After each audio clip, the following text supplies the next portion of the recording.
Halo Sobat Siniar, selamat datang kembali di podcast kami yang membahas tentang isu yang aktual dan informatif. Saya Stefani. Dan saya Cheryl. Jadi di episode kali ini kita akan membahas topik yang lagi hangat banget diperbincangkan, yaitu WFH 1 hari dalam seminggu yang baru diterapkan pemerintah. Betul sekali, kebijakan ini merupakan bagian dari penyesuaian pola kerja aparatur negara yang diatur melalui surat edaran Menteri PANRB nomor 3 tahun 2026. Melalui aturan ini, ASN bekerja dari kantor selama 4 hari, yaitu dari Senin sampai Kamis, dan WFH 1 hari, yaitu di hari Jumat. Tujuan utama kebijakan ini adalah meningkatkan efisiensi kerja, mendorong digitalisasi birokrasi, serta menghemat konsumsi energi nasional, yaitu bahan bakar minyak dan BBM. Namun kebijakan ini juga menimbulkan berbagai tanggapan dari masyarakat. Nah, untuk membahas lebih dalam, hari ini kita udah menghadirkan 2 narasumber dengan sudut pandang yang berbeda. Di sini udah ada Mbak Sarah, seorang ASN, dan Mbak Vika, seorang swasta.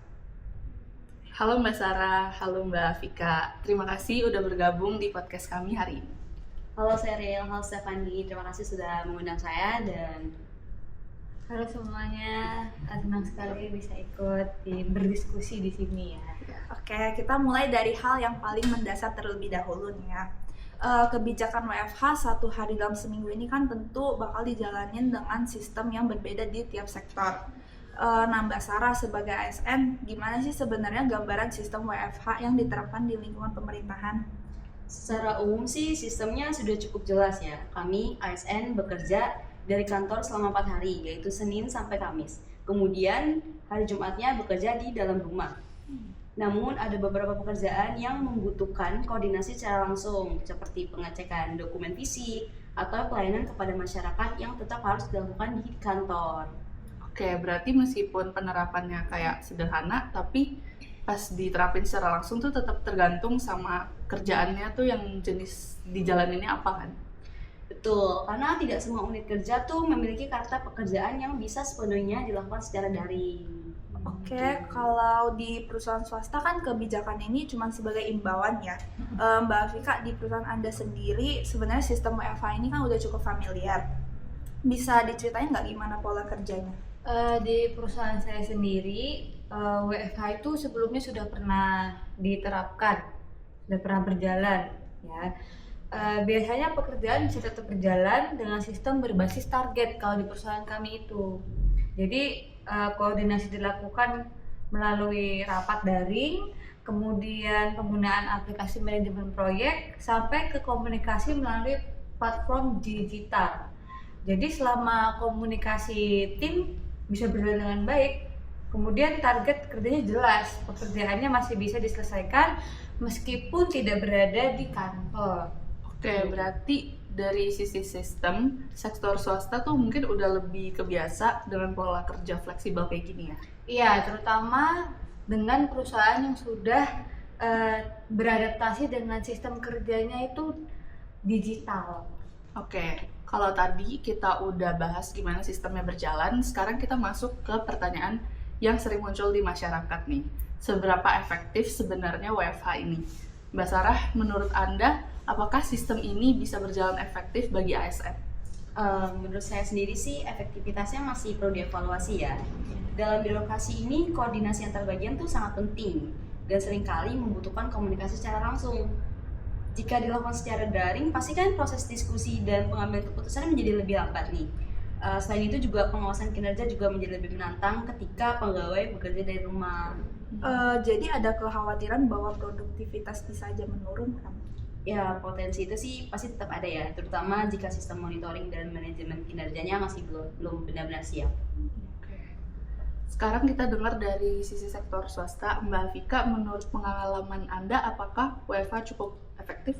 Menurut saya cukup efektif dalam beberapa aspek, terutama saya sendiri, kebetulan rumah saya jauh dari tempat kerja saya. Jadi dari sisi itu kita bisa lihat itu efisiensi waktu perjalanan. Saya tidak perlu menghabiskan waktu di jalan, kemudian hemat penggunaan BBM juga. Namun di sisi lain pengeluaran rumah tangga seperti listrik dan internet justru itu yang agak meningkat, sehingga tidak sepenuhnya juga lebih hemat. Tuh. Oke, jadi efisiensi yang dirasakan itu berbeda ya dari sudut pandangnya. Betul, betul sekali. Selain itu menurut saya kebijakan WFH ini memang menarik untuk tetap diterapkan karena memberikan fleksibilitas kerja. Namun jika tujuannya benar-benar menyelesaikan persoalan konsumsi BBM nasional, saya rasa WFH saja itu belum cukup, bahkan tidak cukup. Karena mobilitas masyarakat tidak hanya berasal dari perjalanan kerja, tapi masih ada mobilitas seperti logistik, terus transportasi umum, dan aktivitas ekonomi lainnya. Artinya WFH tuh bisa jadi solusi, tapi bukan solusi utama ya. Ya, betul. Lebih tepatnya solusi lain, salah satu langkah tambahan, bukan solusi utama. Oke, kalau kita lihat dari kebijakan dan teorinya, WFH kan memang terlihat cukup menjanjikan ya. Tapi tentu aja realita di lapangan kan bisa berbeda. Nah, Mbak Sarah, dari pengalaman atau pengamatan Anda, gimana sih realita menjalani WFH di lingkungan ASN? Tantangan utamanya biasanya ada pada koordinasi dan komunikasi antar pegawai tentunya. Dalam beberapa situasi, diskusi yang seharusnya bisa selesai dengan cepat, jika dilakukan secara langsung, justru membutuhkan waktu lebih lama ketika dilakukan secara daring. Selain itu juga nggak semua pegawai memiliki lingkungan kerja yang kondusif di lingkungan rumahnya. Berarti ada faktor lingkungan kerja juga yang mempengaruhi produktivitas ya. Ya, itu juga menjadi salah satu faktor penting sih kalau untuk kami. Kita ke pengalaman di sektor swasta, Mbak Afika, gimana sih realita WFH yang Anda rasakan? Kalau menurut saya, tantangan terbesar WFH adalah disiplin diri. Karena ketika kita bekerja dari rumah, kita harus benar-benar mampu mengatur waktu dan menjaga fokus agar tetap produktif. Namun jika sistem kerjanya sudah berbasis target dan komunikasi timnya berjalan dengan baik, sebetulnya WFH itu masih bisa berjalan cukup efektif. Jadi pada akhirnya keberhasilan WFH itu bergantung pada manajemen kerja dan budaya kerja di masing-masing institusi ya. Betul, betul sekali. Tanpa sistem yang jelas, WFH bisa menjadi kurang efektif. Tapi jika kita kelola dengan baik, sistem ini juga bisa memberikan manfaat.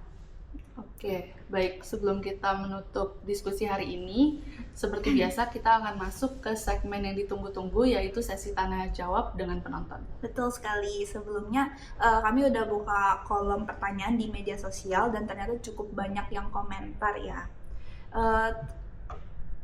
Kami udah memilih beberapa pertanyaan yang cukup menarik dan mewakili berbagai sudut pandang. Cheryl, mungkin bisa dibacakan pertanyaan yang pertama. Oke, penonton ada yang bertanya, apakah kebijakan WFH ini dapat mengurangi kinerja pegawai? Seperti yang sudah saya jelaskan sebelumnya, memang ada, terutama jika sistem pengawasan dan evaluasi kinerja ini masih belum optimal.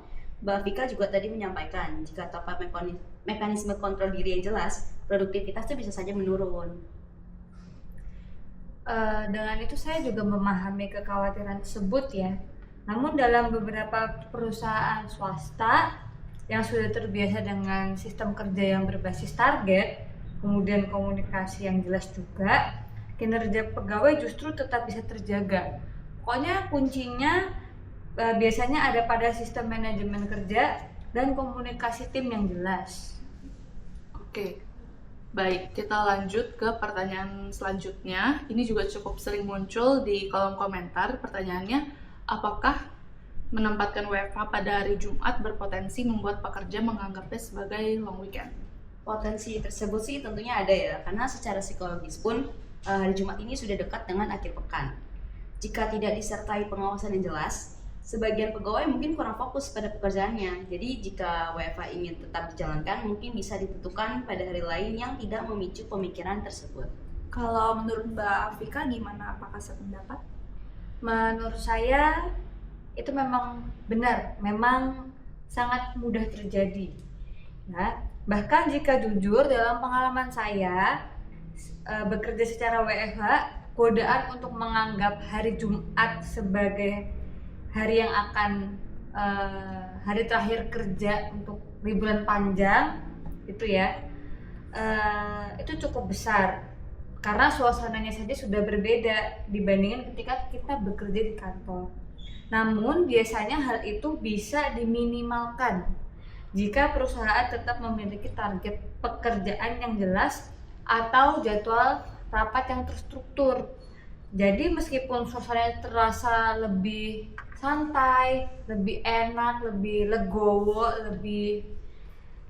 lebih tidak padat daripada hari biasanya, kita tetap punya tanggung jawab pekerjaan yang harus diselesaikan. Baik, kita masuk ke pertanyaan terakhir. Ini juga cukup menarik karena berkaitan dengan tujuan utama kebijakan tersebut. Salah satu penonton bertanya, jika tujuan kebijakan ini adalah untuk menghemat BBM, apakah tidak ada alternatif lain selain WFH? Menurut saya, alternatif lain tentunya ada. Misalnya, peningkatan transportasi publik, pengaturan jam kerja yang lebih fleksibel buat mengurangi kemacetan, atau kebijakan pembatasan kendaraan biasanya. Kalau dari pertanyaan ini, saya juga melihat WFH sebagai salah satu langkah yang cukup menarik ya. Seperti sebelumnya saya jelaskan, ini adalah bisa dijadikan langkah lain, tapi bukan solusi utama, ya kan? Nah, jadi di satu sisi kebijakan ini memberikan fleksibilitas kerja dan potensi efisiensi mobilitas. Gitu. Oke, dari diskusi kita hari ini, kita dapat lihat kalau kebijakan WFH 1 hari ini memiliki berbagai sisi. Di satu sisi, kebijakan ini memberikan fleksibilitas kerja dan potensi efisiensi mobilitas. Namun di sisi lain masih ada tantangan terkait koordinasi kerja, pengawasan kinerja, serta efektivitas implementasi di berbagai sektor pekerjaan. Terima kasih banyak kepada Mbak Sarah dan Mbak Afika atas pandangan yang sangat menarik hari ini. Terima kasih juga atas Sheryl dan Stephanie juga telah bisa mengajak saya dalam kesempatan kali ini. Terima kasih juga, senang sekali bisa berbagi pengalaman saya di sini. Dan terima kasih juga kepada Sobat Siniar yang sudah mendengarkan episode kali ini. Sampai jumpa di episode berikutnya dengan topik yang tidak kalah menarik lagi. Saya Stephanie. Dan saya Sheryl.